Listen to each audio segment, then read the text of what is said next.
उस समय भी राजनेताओं को गिरफ्तार किया गया, आंदोलन को कुचल दिया गया। आज की भी तारीख में उत्तर प्रदेश में और पूरे देश में आपातकाल की स्थिति है। हम लोगों को जेपी आंदोलन से और लोकतंत्र रक्षक सेनानियों से सीख लेकर के इस तानाशाह सरकार के खिलाफ संघर्ष करना होगा, लड़ना होगा और बगैर मुकदमे की परवाह किए जरूरत पड़ी तो हम जेल आंदोलन, जेल को भी भरने का काम करेंगे। लोकतंत्र रक्षक सेनानियों का सम्मान हमारे आदरणीय नेता स्वर्गीय मुलायम सिंह यादव जी ने किया और उसी रास्ते पर चलते हुए इन लोगों को।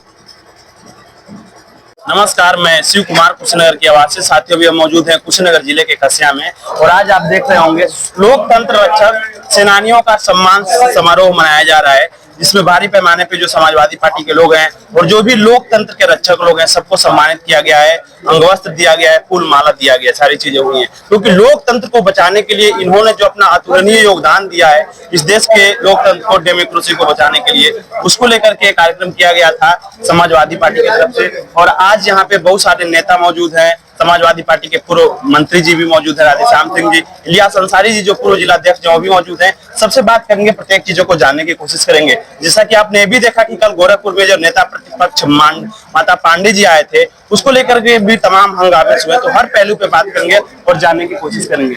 मंत्री जी, आपका बहुत बहुत धन्यवाद। आपने ये जो एक पहल जगाया है, जो चीजें हुई हैं, लोकतंत्र रक्षक सेनानियों का जो सम्मान किया गया है, सभी लोगों को सम्मानित किया गया है, ये जो शुरुआत है और ये जो चीजें हैं, क्या कहना चाह रहे हैं इस पे? पहले मैं आपको धन्यवाद देना चाहता हूँ जी। ये वो लोग हैं जी जिन लोगों ने तानाशाह सरकार के खिलाफ जी 1975 में जी जेलों को भर दिया था। जी जयप्रकाश जी के नेतृत्व में पूरे प्रदेश में जी जितने लड़ने वाले सोशलिस्ट थे, समाज में अन्याय के खिलाफ बोलने वाले थे, जी सभी एकजुट हो गए और इंदिरा गांधी जैसे तानाशाह को जी इन लोगों ने उखाड़ के फेंक देने का काम किया। जी आज बहुत खुशी हो रही है जी कि जनपद कुशीनगर में जो लोग जेल गए उसमें तमाम लोग हम लोगों के बीच नहीं हैं। जी उनका मैं नमन करता हूं, उनको श्रद्धा सुमन अर्पित करता हूं और जो लोग बचे हैं उनका आज हमारे समाजवादी पार्टी की तरफ से सम्मान समारोह आयोजित करके सम्मानित किया गया और इन लोगों के विचारों से हम लोग कुछ सीखे हैं जी जी और आने वाली पीढ़ी को भी अन्याय के खिलाफ, अत्याचार और जुल्म के खिलाफ बोलना चाहिए, लड़ना चाहिए। जी जी उस समय भी मीडिया को बंधक बनाया गया, जी जी प्रतिबंध लगा दिया गया, प्रेस पे प्रतिबंध लगाया गया। जी जी उस समय भी राजनेताओं को गिरफ्तार किया गया, आंदोलन को कुचल दिया गया। आज की भी तारीख में उत्तर प्रदेश में और पूरे देश में आपातकाल की स्थिति है।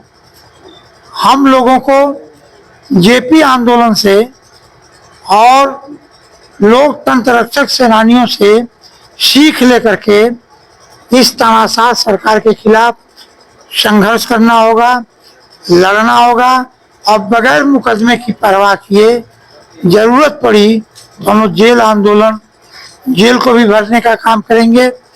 लोकतंत्र रक्षक सेनानियों का सम्मान हमारे आदरणीय नेता स्वर्गीय मुलायम सिंह यादव जी ने किया और उसी रास्ते पर चलते हुए इन लोगों को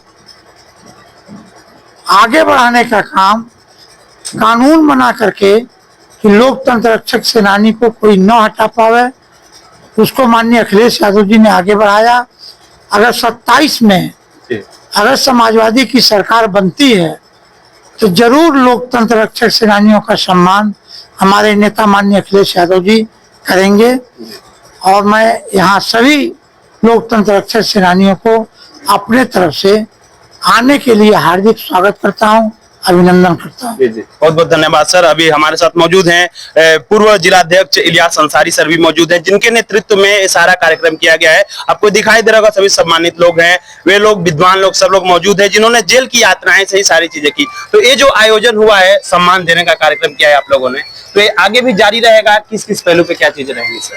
देखिए, हमारे स्वर्गीय नेता मुलायम सिंह यादव जी ने लोकतंत्र रक्षक सेनानियों की दुख दर्द को बांटा और उन्होंने इनको पेंशन देकर और इनको यात्रा सुविधा देकर समाज के लिए जो लड़ने वाले लोग हैं, देश के लिए जो अपनी कुर्बानी देने वाले लोग हैं, ये सब लोग 18-18 महीना जेल की यातनाएं सहे।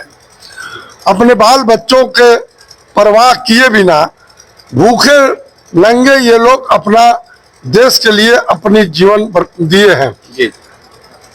माननीय नेताजी के बाद माननीय अखिलेश यादव जी की सरकार आई तो पेंशन को दुगना करके और कानून बनाकर उन्होंने जो ऐतिहासिक काम किया, उसके लिए समाजवादी पार्टी कुशीनगर की ओर से आज इनका सम्मान समारोह रखा गया था।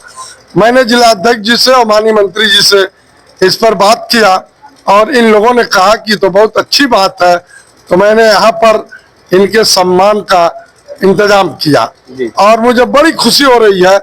आज जिस तरह से लोकतंत्र रक्षक सेनानियों ने जो अपनी बात कही है और आरएसएस से जुड़े हुए तमाम लोक रक्षक सेनानी जो नेताजी को और अखिलेश यादव जी को बधाई दिए हैं और आगे साथ रहने का जो संकल्प लिए हैं, हम ऐसा महसूस करते हैं कि जरूर ये पीढ़ी जो नई पीढ़ी है वह इन लोगों के लिए, इन लोगों की बात, इन लोगों का स्पीच उनके लिए प्रेरणादायक होगा और नौजवानों में भी ऊर्जा आएगी।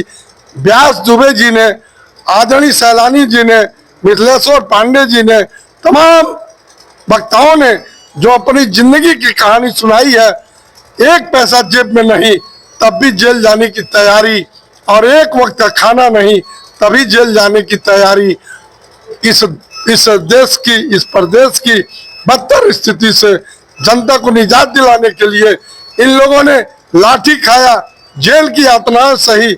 हमको लगता है आज के नौजवानों को भी लाठी सहने की और जेल जाने की मन बनाना पड़ेगा और तब ये आपातकाल इस देश के सरकार का, इस प्रदेश की सरकार का खत्म होगा। मैं बधाई देता हूँ आप सभी को और लोकतंत्र रक्षक सेनानियों का अभिनंदन और स्वागत करता हूँ। जरूर जरूर। अंत कड़ी में हमारे साथ जिलाध्यक्ष मौजूद है समाजवादी पार्टी के। सर, इस पहलू पे आप क्या कहना चाह रहे हैं? मैं लोकतंत्र रक्षक सेनानी लोगों का पार्टी की ओर से बहुत अभिनंदन करता हूं, बहुत आभार व्यक्त करता हूं और अपने नेता स्वर्गीय मुलायम सिंह जी के प्रति श्रद्धा सुमन अर्पित करता हूं कि माननीय नेताजी ने लोकतंत्र बचाने वाले लोगों को सम्मान देने का काम किया। इस प्रदेश और देश में किसी भी दल की सरकार रही हो, लोकतंत्र सेनानियों के बारे में किसी ने नहीं सोचा। यदि किसी ने सोचा तो आदरणीय मुलायम सिंह जी ने सोचा, समाजवादी पार्टी ने सोचा।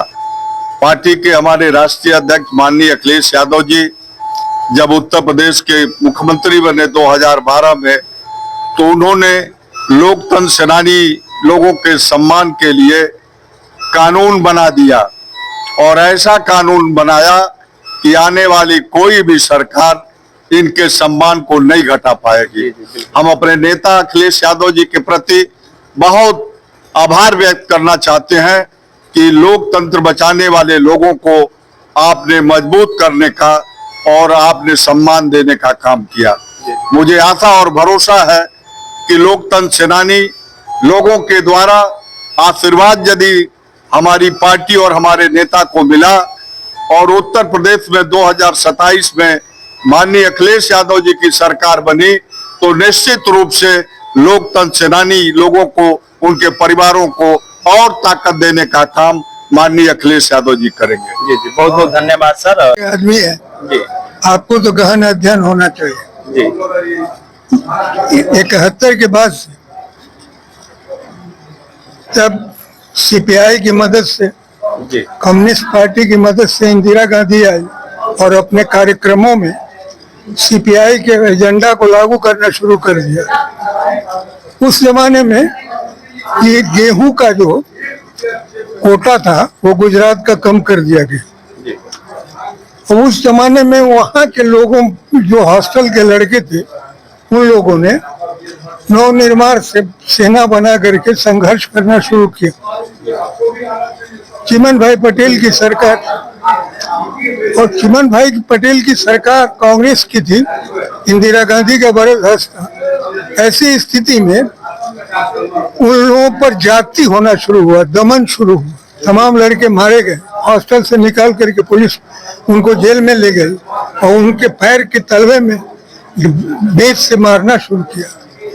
इस घटना का जिक्र जब जयप्रकाश नारायण ने सुना तो कानपुर में सबसे पहले एक मीटिंग हुई, कुछ सर्वोदय वाले लोगों ने बुलाया उसमें, और उसमें यूथ फॉर डेमोक्रेसी करके एक सेमिनार ऑर्गेनाइज हुआ। उस सेमिनार से जयप्रकाश नारायण को एहसास हो गया कि इंदिरा गांधी न तो महंगाई पर कंट्रोल करेगी, न बेरोजगारी पर, न भ्रष्टाचार पर, और न ये लोक से भयभीत है, ये तंत्र को धमका करके अपना मनमानी कर रही है। ऐसी स्थिति में आंदोलन की शुरुआत हुई और हम सब लोग जो सोशलिस्ट थे या अन्य दलों के लोग भी थे, सब लोगों ने मिल करके और संघर्ष करना शुरू किया।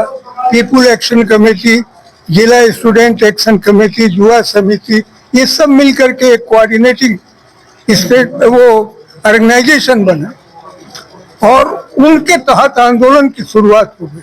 आंदोलन इतना भयानक हुआ कि वहाँ बिहार में एमएलए मिनिस्टरों का इस्तीफा लेना लोगों ने शुरू कर दिया। इंदिरा गांधी घबरा गई। इसी बीच में 71 में जो चुनाव रायबरेली से राजनारायण जी ने शुरू किया, लड़ा था, उसमें इंदिरा जी जीत गई थी और राजनारायण जी ने हाईकोर्ट में मुकदमा किया। 12 जून को फैसला हुआ। इंदिरा गांधी को 6 साल के लिए निकाला गया। तो सर तब से लेकर के तो तमाम घटनाएं जो भी चीजें हुई, तो अभी आज कम से कम 50 वर्ष हो गया है आपातकाल से लेकर के। तो उस समय से लोकतंत्र बचाने का आप लोग काम कर रहे हैं, तो उस कालखंड से अब तक की जो परिस्थितियां बदली है, इसको कैसे देखते हैं आप? ये जो मौजूदा दौर नहीं, ये फेडरल ऑटोक्रेसी, अच्छा ये एक तरह से तानाशाही। जी इस तानाशाही में जनता के रिसोर्सेज को एक्सप्लॉइट करके ये नेता जो है ये अपने पर्सनल प्लेजर और प्रॉफिट में खर्च कर रहे हैं। यानी मौजूदा दौर में व्यक्तिगत हितों के लिए नेता लोग अपना और क्या, ये इसमें लोक नहीं है, इसमें तंत्र प्लस राजनीतिक तंत्र है। जी जी जी जी तो हम ये चाहते हैं जी। कि लोकतंत्र में लोक हो जी और लोक सर्वे सर्वा हो, जी जी जी लेकिन सरकार चाहती है कि तंत्र के माध्यम से लोग को पीड़ित करे। ऐसी स्थिति में हम चाहते हैं कि मीडिया जो आप लोग हैं जी जी मजबूत झूठ और कमजोर सच के संघर्ष में